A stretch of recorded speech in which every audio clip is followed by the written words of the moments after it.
नमस्कार दोस्तों, आज के इस एपिसोड का मुख्य विषय है भारतीय ज्ञान परंपरा, संत जीवन का उद्देश्य और वर्तमान विश्व की चुनौतियां। क्या भारत की प्राचीन ज्ञान परंपरा आज भी मानवता को दिशा देने की क्षमता रखती है? क्या आधुनिक जीवन की भागदौड़ में हम अपने आध्यात्मिक मूल्यों और सांस्कृतिक चेतना से दूर होते जा रहे हैं? क्या आज के तनाव, संघर्ष, असंतोष और वैश्विक संकटों का मूल कारण मनुष्य का अपने वास्तविक स्वरूप से दूर हो जाना है? आज जब विज्ञान और तकनीक अभूतपूर्व ऊंचाइयों पर पहुंच चुके हैं, तब भी मानव मन अशांत क्यों है? परिवारों में विघटन, समाज में असहिष्णुता और विश्व स्तर पर बढ़ते संघर्ष हमें यह सोचने के लिए विवश करते हैं कि क्या हमने जीवन के मूल उद्देश्य को कहीं खो दिया है? इन्हीं महत्वपूर्ण प्रश्नों पर गहन चर्चा करने के लिए आज हमने लाइफ एक्सप्रेस में एक ऐसे संत, विद्वान और आध्यात्मिक चिंतक को आमंत्रित किया है जिनका जीवन भारतीय ज्ञान परंपरा और वेदांत के अध्ययन एवं प्रचार प्रसार को समर्पित रहा है। लेकिन इन सभी विषयों पर चर्चा प्रारंभ करने से पहले मैं आज के हमारे विशिष्ट अतिथि का एक संक्षिप्त परिचय आपके समक्ष प्रस्तुत करना चाहूंगा। हमारे आज के विशेष अतिथि हैं परम पूज्य स्वामी विश्वरूपानंद गिरी महाराज जी, जो महानिर्वाणी अखाड़े से संबंध रखते हैं तथा प्रसिद्ध भागवत कथावाचक हैं। संस्कृत वेदांत, उपनिषदों और भारतीय दर्शन का अध्ययन करते हुए उन्होंने अपना संपूर्ण जीवन आध्यात्मिक साधना, शास्त्र अध्ययन और सनातन संस्कृति के संरक्षण एवं संवर्धन के लिए समर्पित किया है। भारतीय ज्ञान परंपरा, आत्मबोध, धर्म, संस्कृति और मानव कल्याण जैसे विषयों पर उनकी दृष्टि अत्यंत गहन और प्रेरणादायक मानी जाती है। तो आइए स्वागत करें वेदांत और भारतीय ज्ञान परंपरा के एक प्रखर प्रतिनिधि, परम आदरणीय एवं पूज्य स्वामी विश्वरूपानंद जी महाराज का। नमस्कार महाराज जी। नमस्कार सभी को। सबसे पहले लाइफ एक्सप्रेस की पूरी टीम और हमारे सभी प्रबुद्ध दर्शकों की ओर से आपका लाइफ एक्सप्रेस में हार्दिक स्वागत व अभिनंदन। लाइफ एक्सप्रेस चैनल के माध्यम से सभी बौद्धिक जो जुड़े हुए हैं, आप सभी महानुभावों को हृदय से सादर नमस्कार। आपके पावन सानिध्य के लिए हम आपके अत्यंत आभारी हैं। महाराज जी, आपकी जीवन यात्रा को देखने पर पता चलता है कि आपने अपना संपूर्ण जीवन वेदांत, संस्कृत और भारतीय आध्यात्मिक परंपरा के अध्ययन एवं साधना को समर्पित किया है। तो आज की चर्चा की शुरुआत हम इसी मूल विषय से करना चाहेंगे कि भारत की जो ये विराट ज्ञान परंपरा है, जो कई लोगों के लिए समझ से परे है, उसका एक संक्षिप्त चित्र आप हमारे सामने रखें। क्योंकि अक्सर हम भारतीय ज्ञान परंपरा शब्द सुनते हैं, लेकिन बहुत से लोगों के लिए यह केवल एक शैक्षणिक या ऐतिहासिक अवधारणा बनकर रह गया है। आपके अनुसार भारतीय ज्ञान परंपरा वास्तव में है क्या आपके लिए? इसकी मूल आत्मा क्या है और आज के समय में मानव जीवन को किस प्रकार दिशा प्रदान कर सकती है यह हमारी भारतीय ज्ञान परंपरा? जी, बहुत ही उत्तम प्रश्न है। भारतीय ज्ञान परंपरा जो है वो परमात्मा से आई है, चाहे वेद की लो, शास्त्रों की लो, और ये मानव जीवन में अत्यंत उपयुक्त है कि यदि ज्ञान को छोड़ दिया तो फिर कुछ है ही नहीं संसार में। चाहे आप व्यवहारिक ज्ञान लो, चाहे आप आध्यात्मिक ज्ञान लो, यदि हमें व्यवहारिक ज्ञान नहीं तो व्यवहार भी सिद्ध नहीं होगा। तो जब व्यवहारिक ज्ञान न होने से व्यवहार सिद्ध नहीं होगा, तो परमात्मा के ज्ञान के बगैर हम मुक्त कैसे हो सकते हैं? हम मानव देह प्राप्त करके हम उस ईश्वर का चिंतन नहीं करेंगे, उस ज्ञान क्या है, किस ज्ञान के माध्यम से उस परम तत्व को जाना जाता है और इस भव संसार से मुक्त हो जाता है वो जीवात्मा, तो ये ज्ञान के बिना संभव ही नहीं। इसलिए शास्त्र में ऋते ज्ञानान्न मुक्ति ज्ञानादेव तो कैवल्यम। और शास्त्रों में यह भी लिखा है कि उस परमात्मा तत्व के ज्ञान से ही बहु संसार से व्यक्ति पार हो जाता है। इसलिए लिखा है तमेव विदित्वाति मृत्युमेति नान्यः पंथा विद्यते अयनाय। तम एव परमात्मानम एव विदित्वा ज्ञात्वा, उस परमात्मा तत्व को ही जान करके ये मरते जो है जीव उस भव संसार से पार हो जाता है। तमेव विदित्वाति मृत्युमेति, और आत्मज्ञान के अतिरिक्त न अन्य पंथा विद्यते अयनाय।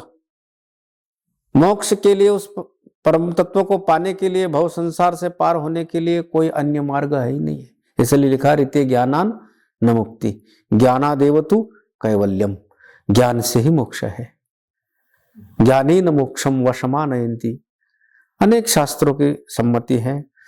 तो ये भारत की, आपने कहा विराट परंपरा है ज्ञान की, और सचमुच में बड़ी अद्भुत और बड़ी विलक्षण है। ये हमारे मुख्य षड दर्शन कहते हैं, उसको षड शास्त्र कहते हैं। तो उसमें से न्याय है, वैशेषिक है, योग है, सांख्य है, और पूर्व मीमांसा और उत्तर मीमांसा। तो न्याय के रचयिता गौतम मुनि है, और वैशेषिक के रचयिता कनाद मुनि है, योग के रचयिता पतंजलि ऋषि है, सांख्य के रचयिता कपिल भगवान है, और जैमिनी शास्त्र के रचयिता, ये मीमांसा शास्त्र के रचयिता जैमिनी है। और जो उत्तर मीमांसा है उसके रचयिता वेद व्यास है। तो सामान्य रूप से न्याय में परमाणुवाद है, और उनका ज्ञान यह है कि भाई 21 दुखों की प्रशमन, यानी 21 दुखों का नाश होकर के ही मनुष्य मोक्ष पा सकता है। और सांख्य का सिद्धांत है कि प्रकृति और पुरुष का वो विवेचन करता है, तो प्रकृति और पुरुष का विवेक ज्ञान ही मनुष्य को मोक्ष दे सकता है।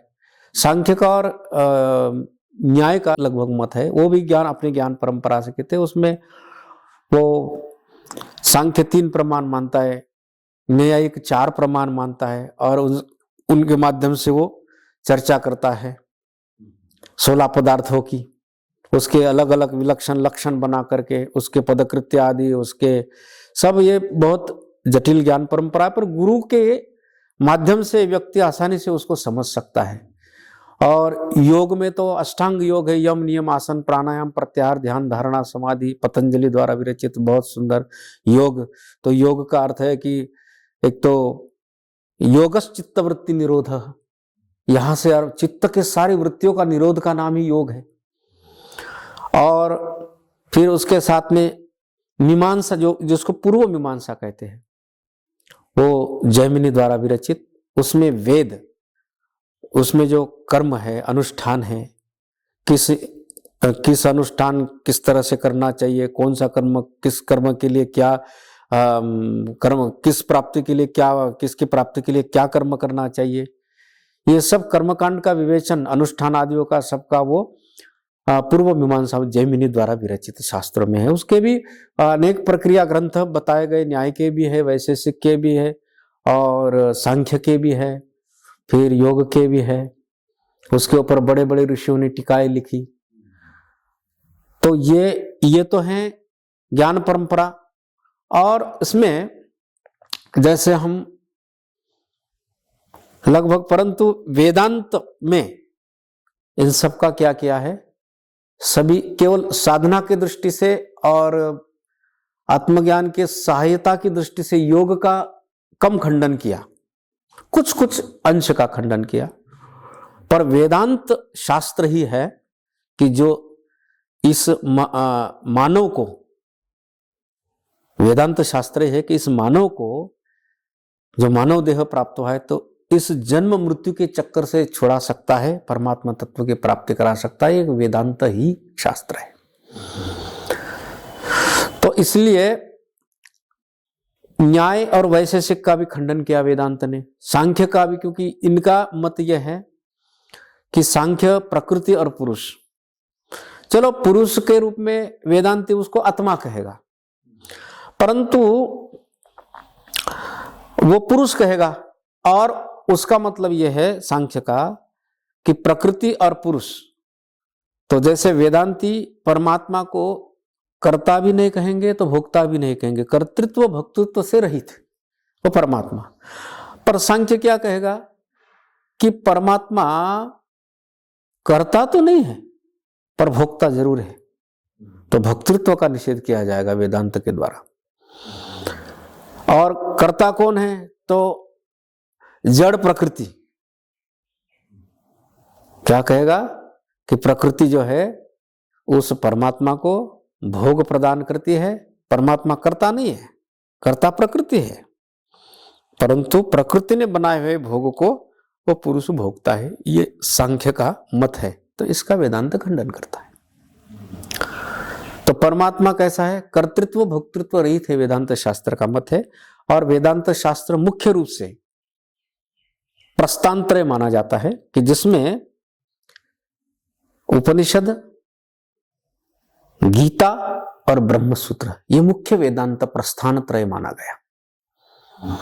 तो उपनिषदों के ऊपर भगवान शंकराचार्य जी ने भाष्य किया, गीता के ऊपर भी भगवान आद्य गुरु शंकराचार्य जी ने भाष्य किया, और वेद व्यास जी के द्वारा विरचित जो ब्रह्मसूत्र है उसके ऊपर भी भगवान आद्य गुरु शंकराचार्य जी ने भाष्य किया। तो ये मुख्य रूप से ये वेदांत माना गया। और ईशकेन प्रश्न मुंड, ईशकेन प्रश्न मुंड मांडुक्य, ऐतरीय तैतरीय, छांदोग्य, बृहदारण्यक इत्यादि ये 10 उपनिषद अत्यंत प्रसिद्ध है। और गीता तो आप जानते हैं 18 अध्याय में अत्यंत प्रसिद्ध है, महाभारत के अंत इसमें आता है, भगवत गीता महाभारत के अंतर्गत। और जो ब्रह्मसूत्र है वो व्यास जी के द्वारा विरचित है, इसलिए कहते उसको ब्रह्म मीमांसा भी कहते हैं। मीमांसा का अर्थ विचार होता है, तो ब्रह्म मीमांसा भी कहते हैं। और उसका टाइटल, माने कोई चीज होती तो उसका टाइटल होता है, तो उसको कहते हैं कि जो शास्त्रम ब्रह्म विचाराख्यम, अब जोड़ के बोले, शास्त्र ब्रह्म विचाराख्यम अध्यायासु चतुर्विधा समन्वया विरोधौ दौ साधनम च फलम तथा। उसमें 4 अध्याय है। कहते पहला अध्याय है समन्वय, दूसरा अध्याय है अविरोध, और तीसरा है साधन, और चौथा है फल। तो समन्वय क्या है वेदांत शास्त्र में? तो जो श्रुतियों ने, उपनिषद, क्योंकि वेद के भी 3 कांड बताए ना, कर्म कांड, उपासना कांड, ज्ञान कांड। तो ज्ञान कांड उसी को ही वेदांत और उपनिषद कहते हैं कि वेदों के अंतिम जो अध्याय होते हैं उपनिषद कहलाए। तो इसलिए वेदांत कहा, और वो श्रुति कहा। श्रुति का मतलब होता है कि वेद अपौरुषेय है, अपौरुषेय वेद, मतलब कोई लिखता नहीं है। तो फिर ये परंपरा, श्रुति की परंपरा कैसे आई? तो ऋषि बोलते जाते थे और अन्य ऋषि उसको श्रवण करते जाते थे और अपने हृदय में दृढ़ धारण करते थे। तो पढ़ने से नहीं, सुनने मात्र से ही उसका ज्ञान होता था, तो इसलिए श्रुति उसको कहते थे।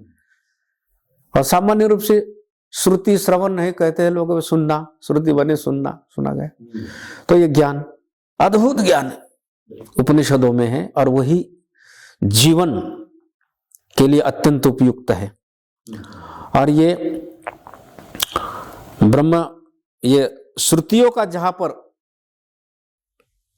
मतलब विरोध जैसा लगता है, कि जैसे कि एग्जाम्पल उदाहरण के लिए कहते हैं कि ये कहते हैं कि एक श्रुति आपको ये कह रही है, एक श्रुति उसके विपरीत जैसे कह रही है।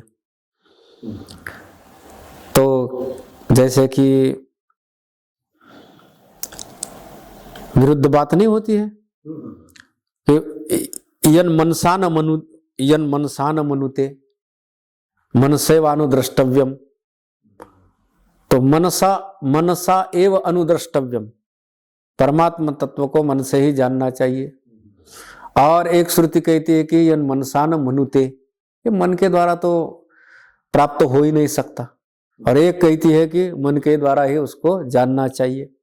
तो आप बताओ, अब एक कहती है कि मन के द्वारा जानना चाहिए और एक कहती है कि मन के द्वारा वो प्राप्त हो नहीं सकता, तो दोनों में ऐसा आया, विरोध सा आ गया कि नहीं। तो इन दोनों का कुछ शब्द बता करके उसका चिंतन करके दोनों में समन्वय करना,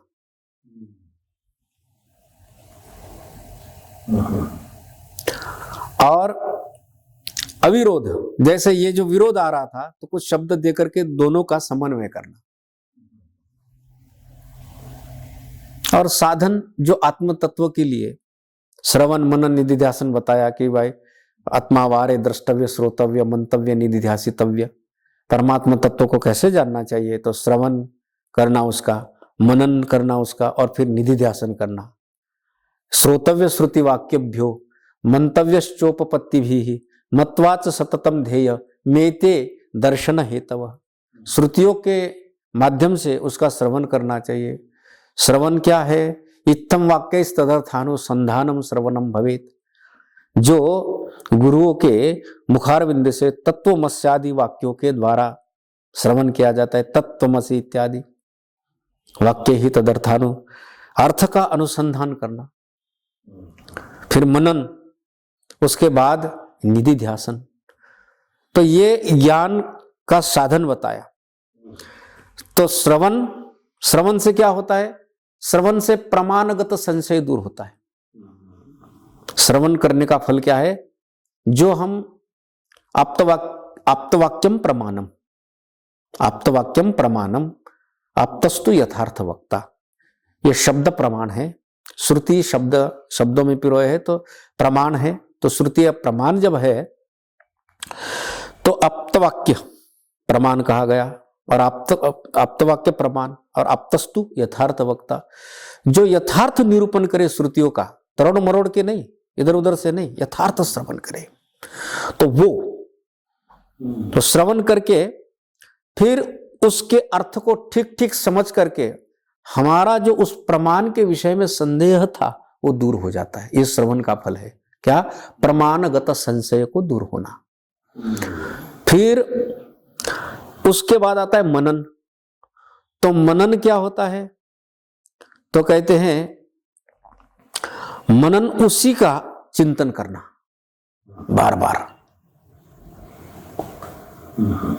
अर्थानुसंधानम मननम तो तत्, अर्थ का अनुसंधान करना और उसका बार बार चिंतन करना, यह मनन है। और मनन से प्रमेयगत संशय दूर होता है। प्रमा क्या है, यथार्थ ज्ञान, प्रमेय क्या है, यथार्थ ज्ञान का विषय। प्रमा प्रमेय, प्रमा माने यथार्थ ज्ञान और प्रमेय यथार्थ ज्ञान का विषय। जो हमने सुना, क्या ये वास्तविक यथार्थ ऐसा ही है? जब आपको पता चलेगा कि नहीं ठीक ठीक यथार्थ ऐसा ही है, यही है, तो फिर क्या हो गया, यथार्थ ज्ञान का विषय के बारे में आप निर्विचिकित्सक हो गए, आप निसंदेह हो गए, तो आपका प्रमेयगत संशय भी दूर हो गया। तो प्रमाणगत संशय, प्रमेयगत संशय दूर होने के पश्चात आपको एक परिस्थिति आपके भीतर विद्यमान है, बोले वो क्या है, तो कहते असंभावना, उसको इस शास्त्र में विपरीत भावना कहा गया। तो विपरीत भावना क्या है कि जो इस शरीर के साथ में जो हमारा तादात्म्य है, ये विपरीत भावना है। तादात्म्य कैसा? शरीर आत्मा नहीं है, शरीर आत्मा नहीं है, इसका किसी ने नाम भी रखे या इसका कोई रूप भी है, आकार भी है, ठीक है ना। और आत्मा कैसा है? नाम और रूप से परे है, परंतु इसका नाम भी है, इसका रूप भी है। इसलिए परंतु जब भी हम शास्त्र चिंतन करके अहम ब्रह्मास्मि, अहम ब्रह्मास्मि, अहम ब्रह्म तत्त्वमसि, प्रज्ञानम ब्रह्म, अयम आत्मा परम ब्रह्म इत्यादि तो बोलते जाते, लेकिन कैसे कि अहम कहते ही मैं इस देह के साथ तादात्म्य में जुड़ जाता है। अहम शब्द का अर्थ है आत्मा, लेकिन कहते संस्कृत में अहम का अर्थ होता है मैं। अहम का अर्थ क्या होता है? अहम गच्छामि, मैं जा रहा हूं, मैं जाता हूं। त्वम गच्छसि, तुम जाते हो। हाँ, भवान गच्छति, आप जा रहे हो। तो इस प्रकार से ये अहम का अर्थ क्या होता है कि मैं, परंतु मैं कहते ही क्या उसका लाक्षणिक अर्थ क्या है? वास्तविक आत्मा ही है। अहम ब्रह्मास्मि, मैं ब्रह्म हूं, है ना। तो उसका अर्थ क्या है? आत्मा। लेकिन मैं कहते ही अरे तुम कौन, तो फिर अपना नाम भी बताने लगता है, अपना रूप भी बताने लगता है। तो आत्मा का तो नाम है ही नहीं, आत्मा का तो रूप है ही नहीं, फिर आप नाम रूप आप कैसे बता रहे हो? तो मैं कहते ब्रह्म, और जब पूछा तो नाम रूप बता रहे। तो यही विपरीत भावना है, असंभावना है। ये निधि ध्यासन करके ये शरीर का तादात्म्य भी समाप्त हो जाता है, और मैं ब्रह्म हूं ये आत्म साक्षात्कार होता है। इसी को ही ज्ञान कहा वेदांतों में। और इस ज्ञान से ही मैंने जो पहले श्रुति उठाई थी, तमेव विदित्वाति मृत्युमेति नान्यः पंथा विद्यते अयनाय, तो कहते हैं कि अन्य पंथा अयनाय न विद्यते, दूसरा कोई मार्ग है ही नहीं है इस बहुत संसार से पार होने के लिए, उस परमात्मा तत्व को जानने के लिए। श्रवण मनन निधिध्यासन करके उस परम तत्व को पाया जाता है। श्रवण से प्रमाणगत संशय, मनन से प्रमेयगत संशय, और निधि ध्यासन से असंभावना विपरीत भावना नष्ट होकर के वो मैं आत्मा हूं, मैं ही वो ब्रह्म हूं, अपने भीतर भी और सारे संसार में भी सर्वत्र। ईश्वर सर्वभूतानां हृदयर्षेर्जुन तिष्ठति भ्रामयन् सर्वभूतानि यंत्रारूढ़ानि मायया। और ये कब होता है? जब श्रवण मनन निधि ध्यासन करके जब मनुष्य आत्म तत्व को प्राप्त हो जाता है तब। तो श्रवण मनन निधि ध्यासन ये क्या हो गए? ज्ञान के अंतरंग साधन हो गए। ज्ञान के अंतरंग साधन कौन? श्रवण मनन निधि ध्यासन। और श्रवण मनन निधि ध्यासन के भी अंतरंग साधन क्या है? बोले साधन चतुष्टय संपन्न अधिकारी, जो साधक। साधन चतुष्टय संपन्न, साधन चतुष्टय क्या है? बोले नित्यानित्य वस्तु विवेक, इहामुत्र फल भोग विरागार्थ, इहामुत्र फल भोग विराग, इहामुत्र फल भोग विराग, और समाधि षटक संपत्ति और मुमुक्षुत्वम, ये चार जो है ना, ये साधन चतुष्टय है। एते साधन चतुष्टय संपन्ना ये तत्व विवेकस्य अधिकारिणो भवन्ति। शंकराचार्य जी कहते हैं कि ये खलु साधन चतुष्टय संपन्ना, जो ये साधन चतुष्टय संपन्न है वही तत्व विवेक के अधिकारी हो सकते हैं, अन्यथा नहीं। तो तत्व विवेक क्या है? तो वो श्रुतियों के माध्यम से सुनकर के तत्व विवेक। तत्व क्या है? बोले एक ब्रह्म ही सत्य है और उससे अतिरिक्त सब मिथ्या है। तो अब ये तत्व विवेक है। तो तत्व विवेक गुरुओं के मुख से, शास्त्र के माध्यम से, हाँ गुरुओं के मुख से, मगर कोई भी बात नहीं, गुरुओं के मुख से तो सुनना है, पर यथार्थ शास्त्र के माध्यम से, श्रुतियों के माध्यम से, या तो श्रुति सम्मत ग्रंथों से कहीं पर भी मिले, तो नहीं तो फिर आपको मार्ग भटकाएंगे। इसलिए यह है वास्तविक ज्ञान और यह है ज्ञान के साधन। तो साधन चतुष्टय संपन्न अधिकारी जो है तत्व विवेक का अधिकारी बन जाता है। और तत्व विवेक जब वो श्रवण करने लगता है कि आत्मा ही सत्य है, ब्रह्म ही सत्य है और उससे अतिरिक्त सब संसार क्या है? मिथ्या है, इसका नाम है विवेक। और ये विवेक लेकर के जब चलता है और दृढ़ निष्ठा उस परब्रह्म में रखते हुए, फिर आत्म कृपा, गुरु कृपा, शास्त्र कृपा, हाँ ये ईश्वर कृपा, ये सब कृपाएं जब मिल जाती है तो फिर उस तत्व में फिर और दृढ़ निष्ठा रखता हुआ उसके चिंतन में लग जाता है, गहरा श्रवण मनन निधिध्यासन करता है। और श्रवण मनन निधिध्यासन करते ही फिर आत्म तत्व को प्राप्त होता है। और आत्म तत्व को प्राप्त होते ही 84 लाख योनियों से जो घूम रहा था, जलजा 9 लक्षास्त्र 10 लक्षास्त्र पक्षिणो स्थावरा 30 लक्षास्त्र 20 लक्षा गवादय कर्मयो रुद्र लक्षास्त्र 4 लक्षास्त्र मानवा पाप पुण्य समम कृत्वा नर योनिषु जायते। ये जो 84 लाख बताई योनिया, जल जा 9 लाख जल में हम कभी उत्पन्न हुए थे, फिर स्थावर बन गए। हाँ, जंग जो स्थावर मने स्थिर रहने वाले पेड़ पौधे आदि पर्वत आदि, इस प्रकार से पशु भी बन गए। जो जिसको पंख होते हैं उसको पक्षी कहते हैं, पंछी कहते हैं, और जिनको चतुष्पाद होते हैं उसको पशु कहते हैं, 4 पैर वाले पशु कहते हैं उनको। तो ये सब प्रकार के 84 लाख योनि में, और हमारा जब पाप और पुण्य समान हुआ, पाप पुण्य समम कृत्वा नर योनिषु जायते, तब हम मानव योनि को प्राप्त हो गए। और ये नरदेह दुर्लभ बताया, पुराणों में भी बताया, दुर्लभ हो मानुषो देहो देहे नाम सनभंगुर। दुर्लभ है ये तो, और दुर्लभ है, मानव देह दुर्लभ है, तो इसलिए मिला है।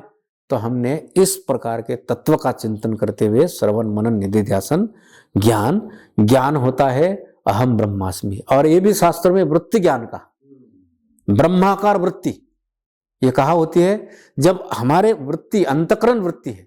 देखो अंतकरण एक है लेकिन वो 4 प्रकार का होता है। अंतकरण चतुष्टय उसको कहते हैं, मन बुद्धि चित्त और अहंकार।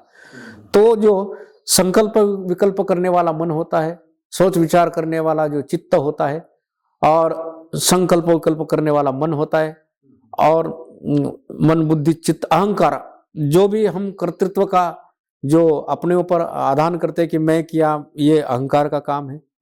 और बुद्धि है निश्चयात्मिका।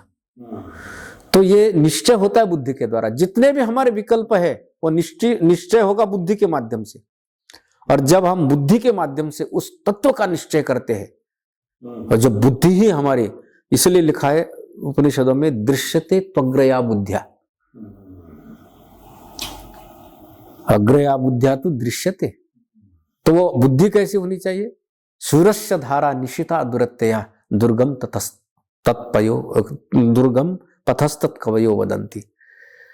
वो बुद्धि की क्षमता ऐसी होनी चाहिए कि जैसे तीखी तलवार हो, और बड़े कठिन से कठिन वस्तुओं को भी तीखी तलवार काट देती है।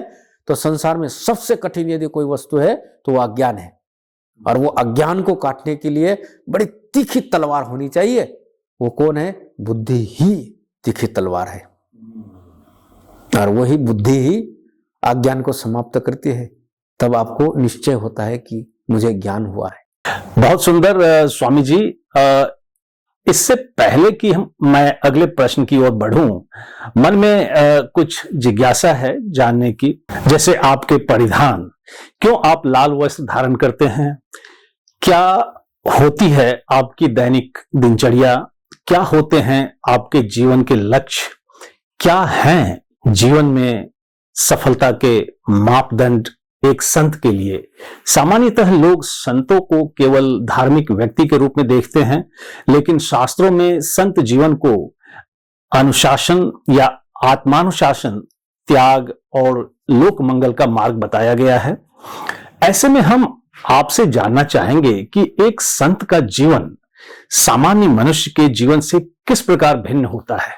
संत की सोच, उसका जीवन दर्शन और उसके दैनिक आचरण में ऐसी कौन सी विशेषताएं होती हैं जो उसे समाज के लिए प्रेरणा का स्रोत बनाती है? जी। महापुरुषों का जीवन बाल्यकाल से ही जो ईश्वर के साधना में लगे रहते हैं, और वो ईश्वर उनको अपने ओर खींच लेता है। तो जब हम संन्यास दीक्षा नहीं लेते हैं, सामान्य रूप से हम गुरुकुल आदियों में पढ़ते हैं, तो उनको तो उपनयन संस्कार आदि किया जाता है, और वेद अध्ययन शास्त्रों का अध्ययन किया जाता है। तो तब तो वो उपकुर्वाण ब्रह्मचारी कहते हैं। उपकुर्वाण ब्रह्मचारी होता है, फिर गुरुकुल में निवास करके पठन पाठन करके अगर उसकी इच्छा हो तो फिर वो गृहस्थ धर्म में प्रवेश कर भी सकता है। और जिसके मन में अगर वैराग्य है तो फिर वो वहां से नैष्टिक ब्रह्मचर्य धारण करता है। नैष्टिक ब्रह्मचर्य में उपनय जनई जो उपनय जिसको कहते और शिखा वो तो रहता है, पर वस्त्र गिरु दिए जाते हैं, इसको हम काषाय अंबर कहते हैं। अब वो भी ईश्वर चिंतन करता है, निरंतर साधना, परंतु संध्या वंदन आदि कर भी सकता है। परंतु जब पूर्णतया वैराग्य हो जाता है तब संन्यास लिया जाता है, तब उपनय जिसको हम जनई कहते हैं और चोटी, फिर शिखा और सूत्र जिसको हम कहते हैं, उसका फिर परित्याग किया जाता है, फिर वो संन्यास दिया जाता है। और फिर संन्यास का धर्म है केवल आत्मचिंतन। और उसमें जब हम आत्मचिंतन करते हैं तो फिर हमारे जो वस्त्र होते हैं, वैसे तो सन्यासियों का गेरू वस्त्र धारण करने का विधान होता है, परंतु अब क्या गेरू भी अभी मिट्टी में रंग दे करके वो सब इस प्रकार का सब थोड़ा परिवर्तन आ गया, अभी भी गेरू मिलता है वो, तो गेरू वस्त्र धारण करते हैं महापुरुष, काषाय अंबर जिसको कहते हैं। और फिर जब परमात्मा चिंतन ही करते हैं, इसमें फिर सांसारिक जितने भी है, ये सांसारिक वासनाएं हैं, सांसारिक कामनाएं हैं, वो उस सब का त्याग किया जाता है। अब जब तक सांसारिक वासनाएं त्यागी नहीं जाती तब तक त्यागने का अभ्यास किया जाता है। तो फिर गृहस्थ मैंने सामान्य व्यक्ति में और महापुरुषों में इतना अंतर आ जाता है कि क्या कि वो एक त्याग का अभ्यास करते हुए पूर्ण त्याग को प्राप्त करने का अभ्यास करता रहता है, और गृहस्थ अपने जीविका चलाने के लिए, वस्तुओं के प्राप्ति के लिए। इसमें इसलिए शास्त्र में उसको स्पष्ट कहा कि श्रेय मार्ग और प्रेय मार्ग, श्रेयश्च प्रेयश्च मनुष्य में तो जो श्रेय मार्ग और प्रेय मार्ग, इन दोनों को विवेकी जो श्रेय मार्ग अपनाता है और जो सांसारिक व्यक्ति है वो प्रेय मार्ग अपनाता है। श्रेय माने कल्याण का मार्ग, प्रेय माने सांसारिक कामनाओं का मार्ग। योग क्षेम जिसको चाहिए, योग का अर्थ होता है कि अप्राप्ति की प्राप्ति योग, और क्षेम का अर्थ होता है कि प्राप्त से परिपालनम क्षेम। तो जो चीज प्राप्त नहीं उसके लिए प्रयत्न करता है, और जो चीज प्राप्त है तो उसकी रक्षा के लिए प्रयत्न करता है। और महापुरुष केवल त्याग के पीछे लगते हैं और अंत तो गत्वा त्याग करते, इतना अंतर दोनों में आता है। एक त्याग के मार्ग पर चलता है वो कल्याण के मार्ग पर, और एक अपने जीविका के लिए वस्तुओं की प्राप्ति और उसका ये श्रेय और प्रेय मार्ग। व्यावहारिक दृष्टि से तो वस्त्र पहने हुए हम लोग वो बाह्य वेशभूषा देख करके कहते हैं कि भाई संत है, तो ये तो बाह्य भूषा तो जरूरी है ही संतों के लिए, परंतु वो अंतरंग लक्षण जो होते हैं संतों के, कपिल भगवान माता देवहूति को श्रीमद् भागवत में बताते, तितिक्षवः कारुणिकाः सुहृदः सर्वदेहिनां अजात शत्रवः शांता साधवः साधु भूषणाः। तितिक्षावान होते हैं, करुणावान होते हैं, तितिक्षा बहुत होती है। भगवान शंकराचार्य तितिक्षा का वर्णन करते हैं विवेक चूड़ामणि में, कहते हैं कि सहनम सर्व दुखानाम अप्रतिकार पूर्वकम चिंता विलाप रहितम सा तितिक्षा निगद्यते। जैसे वृक्ष, साधु का जीवन तितिक्षावान होना चाहिए, तितिक्षा होनी चाहिए जीवन में, सहने की शक्ति का नाम तो तितिक्षा है। तो वृक्ष देखो बरसात में भी वही रहता है, गर्मी में भी वही रहता है, और सर्दी में भी वही रहता है। तो इसलिए कहा कि ये कहते हैं कि तृणादपि सुनिचेन तरोरिव सहिष्णुता अमानिना मानदेय कीर्तनीय सदा हरि। और महापुरुषों ने तितिक्षावान करुणावान होना चाहिए और संसारिक विषयों का त्याग करते हुए आत्मचिंतन करना चाहिए। यही साधु का मुख्य जीवन है।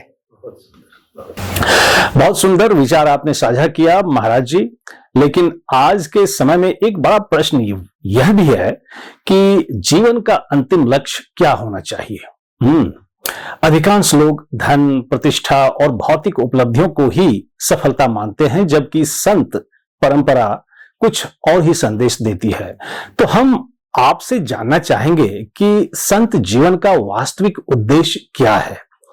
क्या वह केवल आत्ममोक्ष है, ईश्वर की प्राप्ति है, मानव सेवा है, अथवा इन सभी का कोई समन्वित स्वरूप है? जी, बहुत सुंदर बात। देखिए, मनुष्य जीवन में अंतिम लक्ष्य वास्तविक शास्त्रों का निर्णय है कि जीवस्य तत्व जिज्ञासा। मानव का परम लक्ष्य होना चाहिए कि परमानंद की प्राप्ति। परंतु देखो, अब ये तत्व कैसे जाने? तो भक्त है, चाहे फिर योगी है, चाहे ज्ञानी है। तो वदंती तत्तत्व विदस तत्वम ज्ञान मद्वयम, तत्वम यद ज्ञान मद्वयम, ब्रह्मेति परमात्मेति भगवान इति शब्दते। वो तत्व की जिज्ञासा, तो वो तत्व क्या है?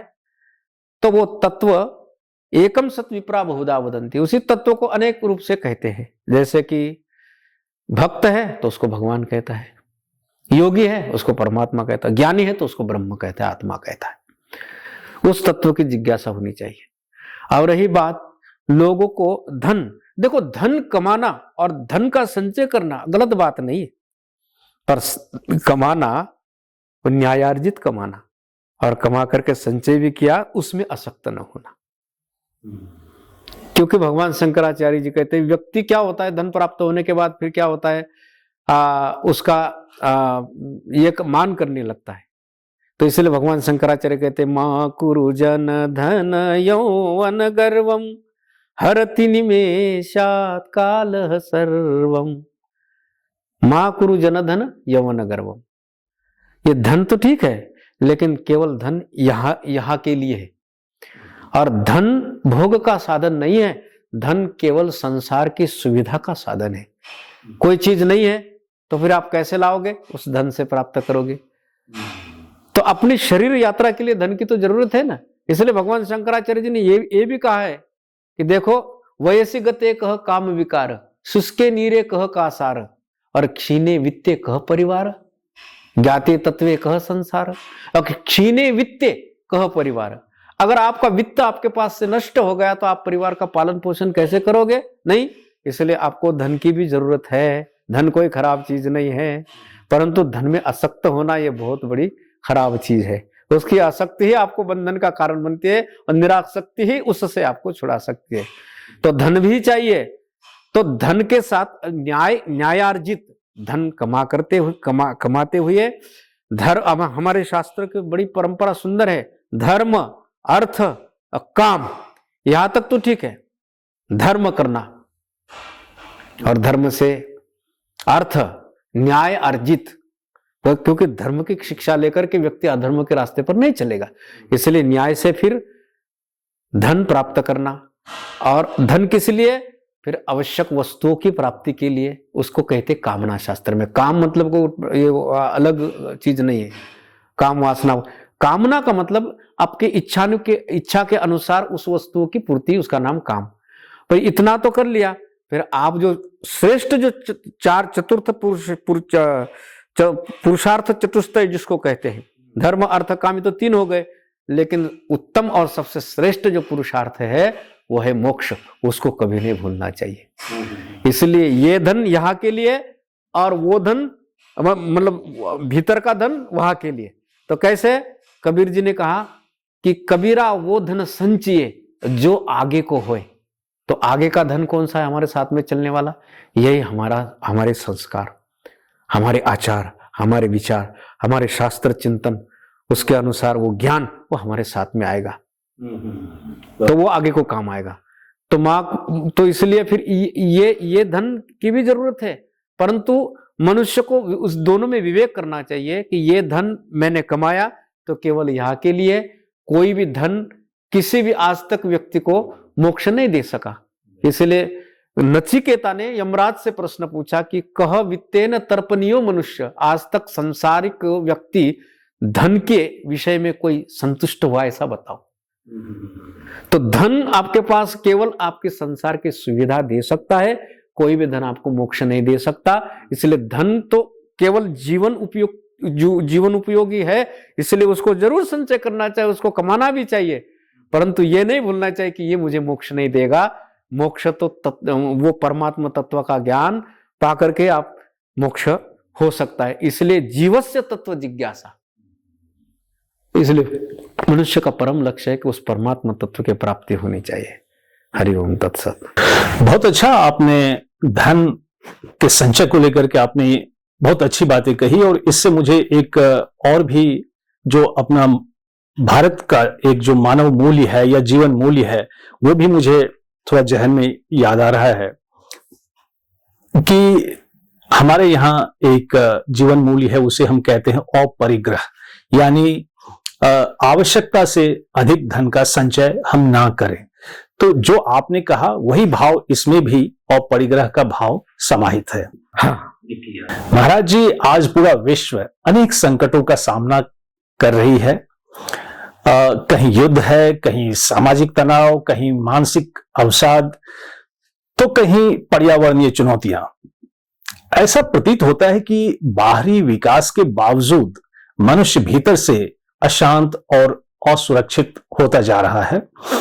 आपके अनुसार आज विश्व जिन संकटों से घिरा हुआ है उनके मूल कारण क्या हैं?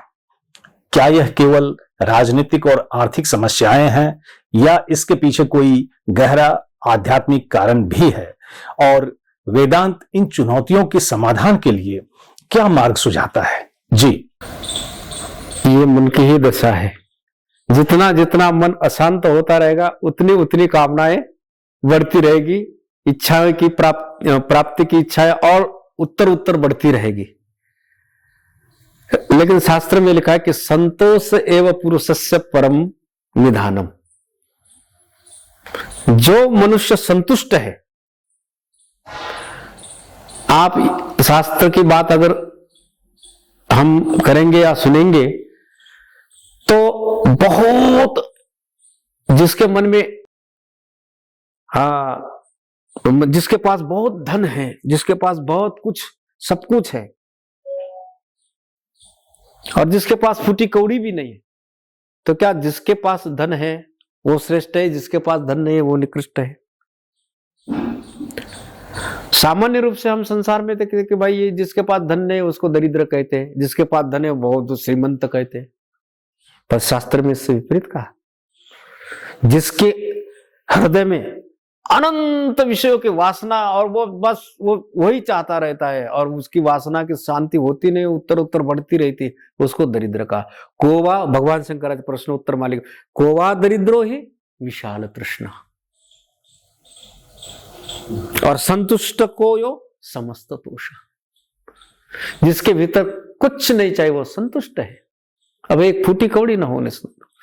तो अपनी मानसिकता है ये इस प्रकार से जो इस मन के वृत्तियों से शांत हो चुका है, इसके लिए हमारे आध्यात्मिक जो शास्त्र है उनका जो गहन चिंतन है, वो जो ज्ञान है, क्या करना क्या नहीं करना, प्रवृत्ति किसमें होनी चाहिए, निवृत्ति किसमें होनी चाहिए, ये भी आपको शास्त्र इसलिए ये न उपदिश्येत पुंसाम शास्त्रम शास्त्र विदो विदु।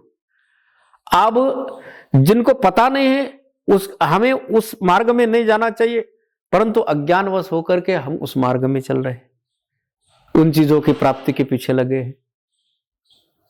तो कैसे कि किसमें प्रवृत्ति होनी चाहिए, किसमें निवृत्ति होनी चाहिए? तो प्रवृत्ति के लिए उस प्रवृत्ति में हमने फिर क्या करना चाहिए और उससे निवृत्त होने के लिए हमने क्या करना चाहिए?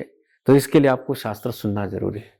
प्रवृत्तिंच निवृत्तिंच नित्येन कृतकेन च येन उपदिश्येत पुंसाम शास्त्रम शास्त्र विदो विदु। तो तो ज्ञानी जन उसको शास्त्र कहते हैं कि जो मनुष्य का नुकसान करते हैं उससे कहते हैं कि तुम निवृत्त हो जाओ, हट जाओ, और जिसमें हमारा लाभ होता है, जो हमारे लिए अनुकूल चीज है, जिससे हमारा कल्याण होगा, तो शास्त्र आपको मार्ग बताएगा, उसमें आपकी प्रवृत्ति रखो।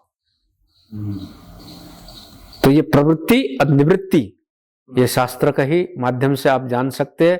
इसलिए अगर हम यथार्थ जानेंगे कि क्या हमारे लिए उपयुक्त है और क्या अउपयुक्त है, तो अउपयुक्त अनावश्यक चीजों को हम क्या करते हैं, त्याग देते हैं। जैसे किसान धान जब कूटता है तो छिलका क्या करता है, फेंक देता है, धान को ग्रहण करता है क्योंकि आवश्यक है वो। तो उसी प्रकार से क्या होता है, अनावश्यक चीजों में हमारी प्रवृत्ति नहीं होनी चाहिए, निवृत्ति होनी चाहिए। और मुझे तो यहां तक समझ है कि अनावश्यक चीजों के कारण ही दुनिया भर में यह सब इस तरह से बखेड़ा होता है। अब यदि आप किसी अनावश्यक वस्तु के पीछे लगोगे नहीं तो आपको कौन क्या कर सकता है, आप शांत बैठ सकते हो। तो मन का समाधान होना चाहिए। शास्त्र का के माध्यम से ही हम लोग अपने मन को बदल सकते हैं। दुनिया आज तक न कोई बदल सका, न कोई सुधार सका। कितने आए कितने गए, पर न वो बदल सके न सुधार सके। दुनिया जहां की चाहे उत्तरोत्तर बढ़ती जा रही है, अपने अपने मार्ग पर फैलती जा रही। पर जिसने अपने आप का रुख बदल दिया, अपने आप को जिसने परिवर्तन किया, वो संसार में सुख हो गया, वो समस्त वासनाओं से निर्लिप्त हो गया, और वो शांत मन से बैठ करके आत्मचिंतन करते हुए वो अपने आप को सुखी मानने लगा।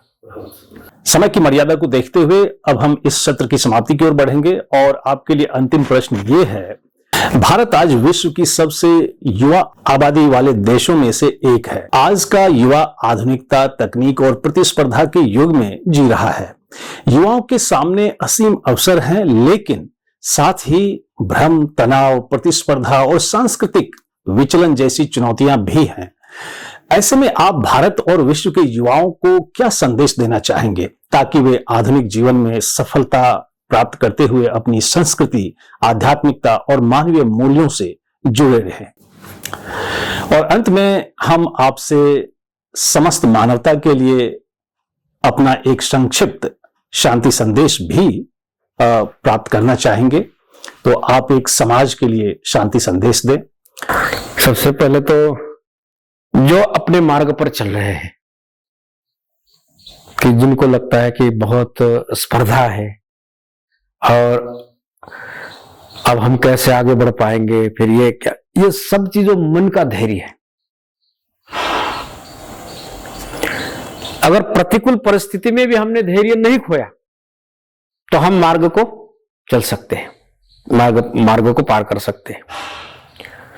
इसलिए अब हम अपने को एक ऐसा परिवार बनाना पड़ेगा, फिर ना आपको भय होगा, न आपके मन में विचलितता आएगी, न आप कितना भी कंपटीशन होगा तो हिम्मत नहीं हारोगे, नहीं डगमगाओगे, और सुदृढ़ मन से अपने प्रयत्नारूढ़ होकर के अपने जो गंतव्य पथ पर अग्रसर होकर के बड़े निष्ठा से आप वहां तक गंतव्य स्थान तक पहुंच जाओगे।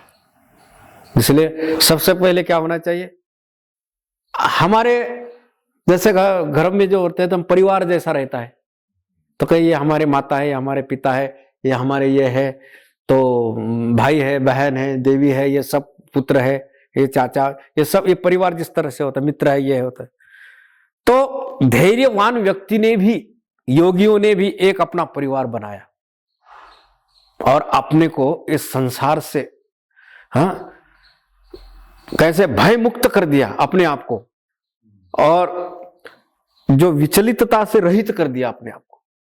तो क्या होना चाहिए, भर्तृहरि महाराज लिखते हैं, धैर्यम यस्य पिता क्षमा च जननी शांतिश्चिरम गेहिनी सत्यम मित्र मिदम दया च भगिनी भ्राता मन संयमः संया भूमितलम दिशोऽपि वसनम ज्ञानामृतम भोजनम हेते यस्य कुटुंबिनो वद सके कस्मात् भयम योगिनो।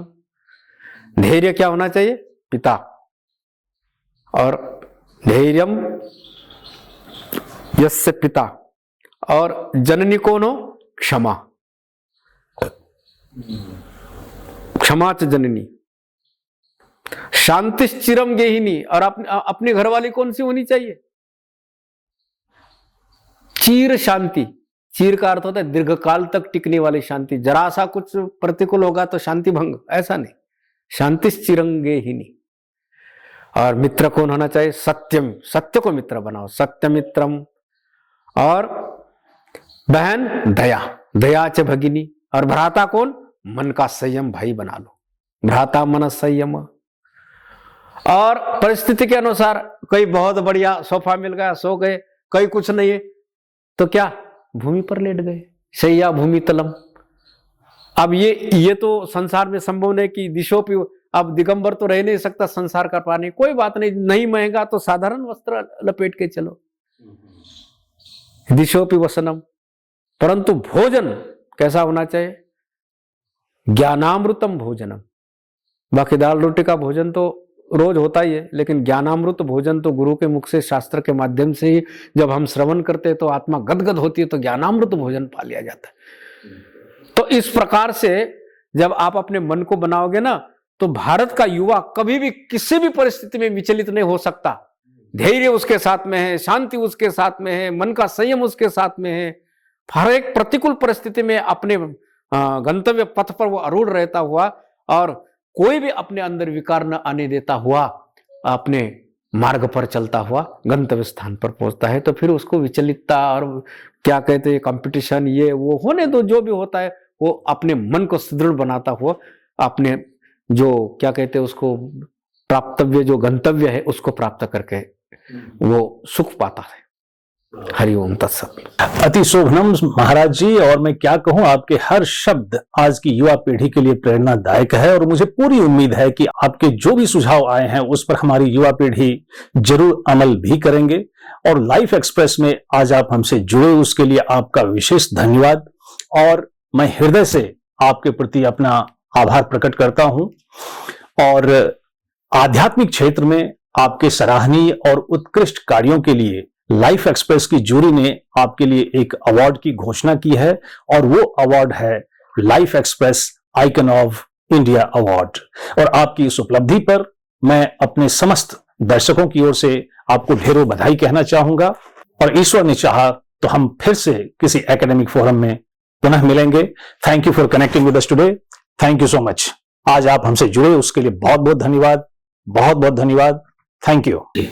सर्वे भवन्तु सुखिनः, सर्वे सन्तु निरामया, सर्वे भद्राणि पश्यन्तु, मां कश्चित् दुःख भाग भवेत्।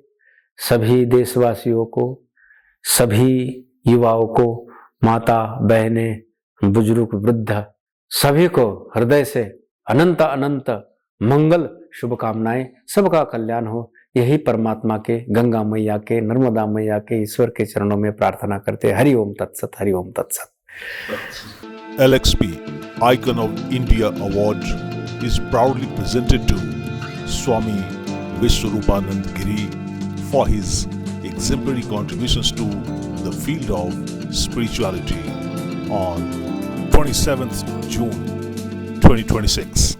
आज के सत्र की समाप्ति मैं फिर एक आह्वान से करूंगा, खासकर श्री स्वामी विश्वरूपानंद जी की बातचीत से निकले कुछ मुख्य अंश को लेकर। सबसे पहले उन्होंने बताया कि भारतीय ज्ञान परंपरा कोई हिस्टोरिकल या एकेडमिक कॉन्सेप्ट नहीं है, बल्कि परमात्मा से प्राप्त एक डिवाइन विजडम ट्रेडिशन है। इसमें प्रैक्टिकल और स्पिरिचुअल दोनों प्रकार का ज्ञान समाहित है। उनके अनुसार बिना ज्ञान के ना व्यावहारिक जीवन सफल हो सकता है और ना ही मोक्ष की प्राप्ति संभव है। इस संबंध में उन्होंने भारतीय दर्शन की 6 प्रमुख परंपराओं, न्याय, वैशेषिक, सांख्य, योग, पूर्व मीमांसा और वेदांत का उल्लेख किया। उन्होंने समझाया कि ये सभी फिलॉसफीज मानव जीवन के विविध पहलुओं और लिबरेशन के अलग अलग मार्गों का विवेचन करती है, लेकिन वेदांत के अनुसार आत्मज्ञान ही अल्टीमेट नॉलेज है, जो मनुष्य को जन्म मृत्यु के चक्र से मुक्ति दिलाता है। मोक्ष के मार्ग पर चर्चा करते हुए उन्होंने कहा कि श्रवण, मनन और निधिध्यासन स्पिरिचुअल ग्रोथ के 3 महत्वपूर्ण स्तंभ हैं। श्रवण से डाउट्स क्लियर होते हैं, मनन से अंडरस्टैंडिंग डीपन होती है और निधिध्यासन से व्यक्ति आत्म साक्षात्कार की ओर अग्रसर होता है। संत जीवन के बारे में उन्होंने बताया कि एक सन्यासी का मूल उद्देश्य आत्मचिंतन, त्याग और परमात्मा की प्राप्ति होता है। जीवन के अंतिम लक्ष्य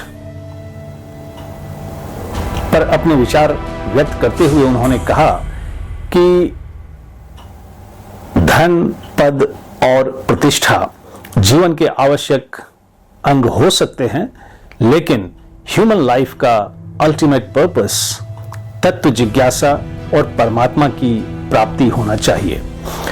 आज के समय में विश्व के सामने खड़ी चुनौतियों पर बात करते हुए उन्होंने कहा कि वॉर्स, स्ट्रेस, सोशल कॉन्फ्लिक्ट्स और मेंटल अनरेस्ट का मूल कारण बाहरी परिस्थितियां नहीं बल्कि मन की अशांति और अनियंत्रित डिजायर्स हैं। उनके अनुसार कंटेंटमेंट और सेल्फ रिफ्लेक्शन ही लास्टिंग पीस का फाउंडेशन है। युवाओं के लिए अपना संदेश देते हुए उन्होंने कहा कि आज के कंपैटिटिव और टेक्नोलॉजी ड्रिवन युग में धैर्य, सेल्फ डिसिप्लिन, इमोशनल स्टेबिलिटी और स्ट्रॉन्ग कैरेक्टर बहुत आवश्यक है। युवाओं को मॉडर्न सक्सेस के साथ साथ अपनी संस्कृति, आध्यात्मिकता और मानवीय मूल्यों से भी जुड़े रहना चाहिए। उन्होंने यह भी कहा कि अगर युवा अपने जीवन में धैर्य को पिता, क्षमा को माता, सत्य को मित्र, मन संयम को भाई और ज्ञान को अपना बहन बना ले तो वे किसी भी परिस्थिति में ना तो विचलित होंगे और ना ही अपने लक्ष्य से भटकेंगे। अंत में उन्होंने सभी देशवासियों, विशेष रूप से भारत के युवाओं के लिए मंगल कामना करते हुए प्रार्थना की कि सबका जीवन सुख, शांति और सद्ज्ञान से परिपूर्ण हो। With those deliberations of Swami Vishwarupananda ji, we close this episode और मिलते हैं अगले एपिसोड में समाज के एक और रोल मॉडल के साथ। Till then enjoy your time meaningfully और हाँ, अपना और अपनों का भी ख्याल रखें। जय हिंद।